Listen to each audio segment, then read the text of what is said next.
ये बात है 1492 की, जब क्रिस्टोफर कोलंबस एक नई दुनिया की तलाश में निकले थे। अपने इस सफ़र के दौरान वो एक ऐसी जगह से गुजरे जहाँ उनका कंपास गलत डायरेक्शन दिखा रहा था।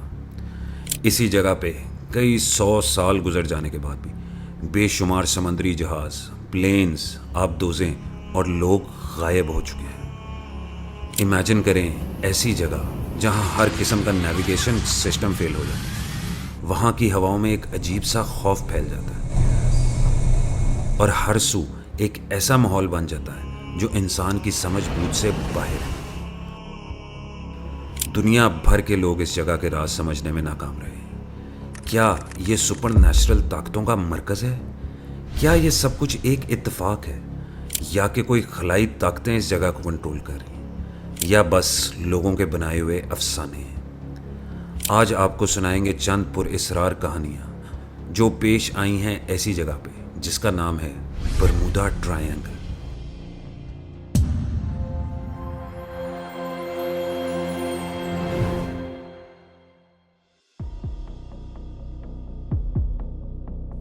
बरम्यूदा ट्रायंगल एक ऐसा इलाका है जो अमेरिका के शहर फ्लोरिडा से लेकर सैन जुआन और वहाँ से बरम्यूदा कंट्री तक है, जो कि एक ट्रायंगल की शक्ल बनता है।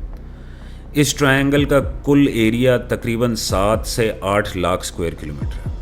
इस ट्रायंगल में आज तक बीसियों नहीं तो सैकड़ों जहाज़, बहरी जहाज़ और बेशुमार लोग गायब हो चुके हैं। इस जगह की हिस्ट्री पर गौर करें तो सबसे पहली दास्तान जो कि बरम्यूदा के बारे में रिकॉर्ड की गई थी तो वो है सन 1492 में, जब क्रिस्टोफर कोलंबस नई दुनिया तलाश करने निकले थे और वो इस स्पेसिफिक जगह पे पहुंचे जहां उनके साथ 3 मुख्तलिफ और हैरान कर देने वाले वाक़यात पेश आए, जिनकी आप बीती उन्होंने अपनी किताब में लिखी।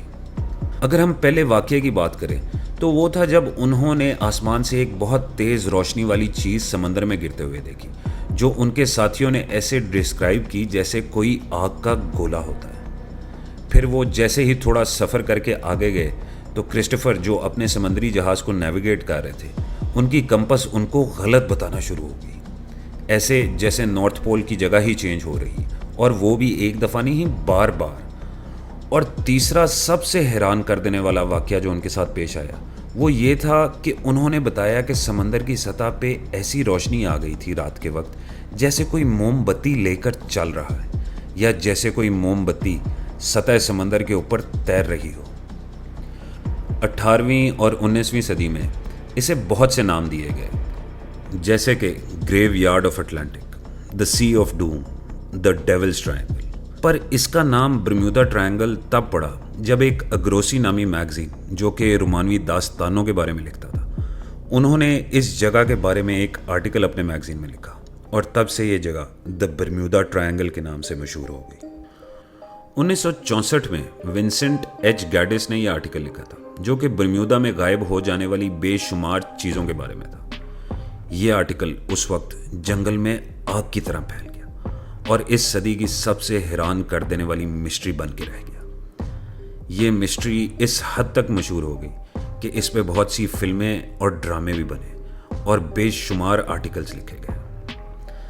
इस जगह से जुड़ी हुई कुछ और मशहूर गुमशुदगियों पे बात करें तो शायद सबसे पहला नाम आता है फ्लाइट 19 का।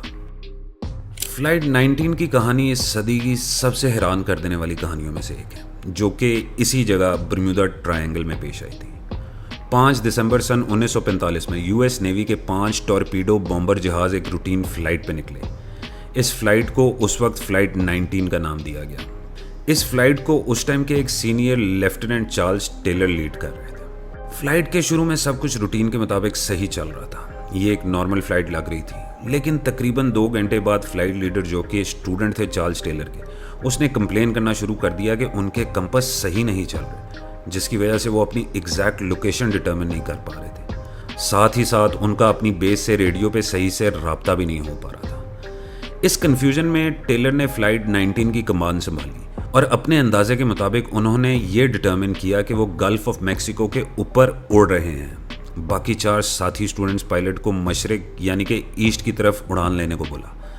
इसी कन्फ्यूजन में रात के 7 बज चुके थे और उनके लास्ट कम्युनिकेशन, जो कि रिकॉर्ड की गई थी, उसमें ये कन्फ्यूजन काफ़ी क्लियरली सुनी जा सकती थी। इस आखिरी कम्युनिकेशन के बाद वो 5 के 5 प्लेन्स गायब हो गए। फ्लाइट 19 के गायब हो जाने के बाद एक सर्च एंड रेस्क्यू मरीनर को उनको खोजने के लिए भेजा गया, जिसमें 13 लोगों का क्रू था। चंद 100 किलोमीटर सफ़र करने के बाद ये भी गायब हो जाता है और आज तक इस फ्लाइट 19 और रेस्क्यू जहाज़ का कोई सुराग नहीं लग पाया। Mystery of Ellen Austin. Ellen Austin की मिस्ट्री एक बहुत ही हैरान कर देने वाला वाक़या है। सन 1881 में एलन ऑस्टिन नामी जहाज़ लंदन से यूएसए का सफ़र तय कर रहा था। अपने सफ़र के दरमियान एलन ऑस्टिन एक अनजान जहाज़ आइडेंटिफाई करता है जो कि उसके पास काफ़ी देर से सफ़र कर रहा था। जब उस वक्त के कैप्टन ने उस जहाज़ पे गौर किया तो उन्हें वो जहाज़ खाली नज़र आया। ना कोई पैसेंजर था और ना ही कोई क्रू मेंबर नज़र आ रहा था। उस वक्त के लिए ये एक चौंका देने वाली बात थी, क्योंकि आमतौर पे जब ऐसे किसी जहाज़ पे कोई क्रू मेंबर नज़र ना आए तो अक्सर औकात वो जहाज़ बहरी कज़ाकों का यानी कि पायरेट्स का जहाज़ होता है, जो कि मौका देखते साथ ही दूसरे जहाज़ पे हमला करके दूसरे जहाज़ को लूट लेते थे। लेकिन ये जहाज़ बहुत ही पुरइसरार सा लग रहा था। एलन ऑस्टिन के कप्तान ने उस जहाज़ के साथ अपने जहाज़ को करीब किया, पर जब बिल्कुल भी कोई आवाज़ ना आई तो कैप्टन ने उस जहाज़ पे जाने का फ़ैसला किया। जब एलन ऑस्टिन के कैप्टन और उनके क्रू के कुछ लोग उस जहाज़ पे गए तो वो जहाज़ सच में खाली था, पर उसमें सामान मौजूद था और वो भी अपनी अपनी जगह पे पड़ा हुआ था और उसे किसी ने छेड़ा भी नहीं हुआ था। कैप्टन ने अपने क्रू के कुछ लोगों को उस जहाज़ पे भेज दिया और उनको ये हिदायत की कि इस जहाज़ को एलन ऑस्टिन के साथ साथ चलाएं। 2 दिन तक वो समुद्री जहाज़ एलन ऑस्टिन के साथ साथ चलता रहा। फिर तीसरे दिन एक तूफ़ान आया और दोनों जहाज़ अलग-अलग हो गए। तूफ़ान थम जाने के बाद कैप्टन ने उस जहाज़ को अपनी दूरबीन से लोकेट किया और उसके पास गए, और जैसे ही वो उस गुमनाम समुद्री जहाज़ के करीब पहुंचे तो वो हैरान और परेशान हो गए, क्योंकि उनके सारे क्रू मेंबर्स उस जहाज़ से गायब हो चुके थे। एक दफ़ा फिर से इस समुद्री जहाज़ पे कोई इंसान भी नहीं मिल पाया। ये देखकर कैप्टन ने उस शिप को अकेला छोड़ दिया और अपने सफ़र पे निकल गए, और वो जैसे ही यूएस पहुंचे तो उन्होंने एलन ऑस्टिन के मालिक को बताया। एलन ऑस्टिन का मालिक इस हद तक डर गया कि उन्होंने फ़ौरन से पहले उस जहाज़ को भेज दिया और इस काम को खैर बात बोल दिया। USS cyclops. अगर हम आगे बढ़ें और एक ऐसे और वाक़ये के ऊपर बात करें जो कि इंसान की सोच को दंग कर दे और वो बर्म्यूदा ट्रायंगल से जुड़ा हो, तो हमें बात करनी होगी यूएसएस साइक्लोप्स की। 1918 में अमेरिका की नेवी का सबसे बड़ा और सबसे कीमती असासा यूएस साइक्लोप्स है। ये उस वक्त वर्ल्ड वॉर 1 के टाइम पे अपने फौजी और कोयले की ट्रांसपोर्टेशन के लिए इस्तेमाल किया जाता था। 4 मार्च 1918 को अमेरिका के शहर बाल्टीमोर, जो कि वॉशिंगटन के पास वाक़ है, वहाँ से यूएसएस साइक्लोप्स ब्राज़ील के लिए रवाना हुआ। जहाज़ में तकरीबन 300 लोग और 11,000 टन के करीब मैग्नीज लोडेड था। इस सफ़र को पूरा करने में यूएसएस साइक्लोप्स को करीबन 10 दिन का टाइम लगना था। साफ मौसम और किसी किस्म का और मसला नहीं था, और आखिरी मैसेज जो कि साइक्लोप्स से रिसीव हुआ था वो ये था कि weather fine, all is well. लेकिन ये मैसेज आखिरी मैसेज था। उसके बाद ये जहाज़ कहीं भी मिल नहीं पाया। अमेरिका का सबसे बड़ा जहाज़ और उसका बर्म्यूदा ट्रायंगल के इलाके में गायब हो जाना, इस बात ने पूरी यूएस गवर्नमेंट और दुनिया को हिला के रख दिया था। ये एक ऐसी मिस्ट्री बन के रह गई है जो आज तक भी कोई इंसान सॉल्व नहीं कर पाया।